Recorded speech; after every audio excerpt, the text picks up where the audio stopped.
sa mga nababahala sa peligro ng social media sa kabataan. Maglalagay na ng teen account settings ang Facebook, Instagram at Messenger. Hindi na sila makakakita ng di angkop sa kanilang edad, merong pang anti-bullying features, time limit at tila curfew kung dapat ay tulog na sila. Nakatutok si Dano Tingkungko. Para protektahan sa tinatawag na inappropriate o hindi angkop na content sa social media, ipatutupad na ng Meta sa Pilipinas ang teen account settings para sa mga users edad 13 hanggang 17. Ang Meta ang parent company ng social media apps na Facebook, Instagram at Messenger.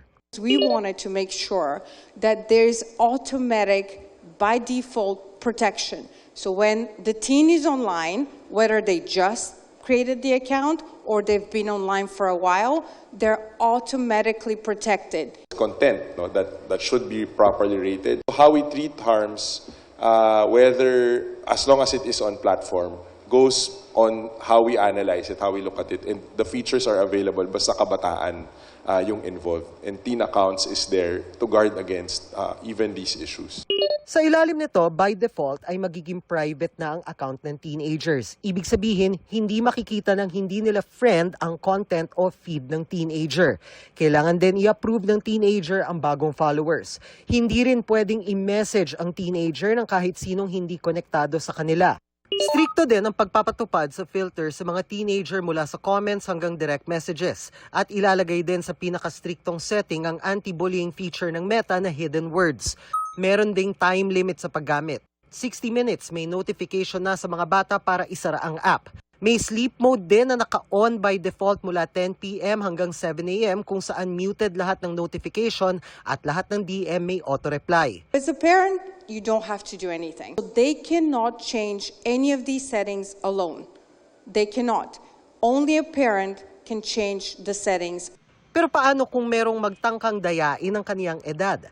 Aminado ang Meta, wala silang 100% paraan para pigilan ito. Pero meron naman sila mga prosesong ipinatutupad para i-verify ang edad ng users. If we suspected they're lying, and they will either do a selfie it's called face prediction, and until they do prove their age, then they won't be allowed back on Instagram.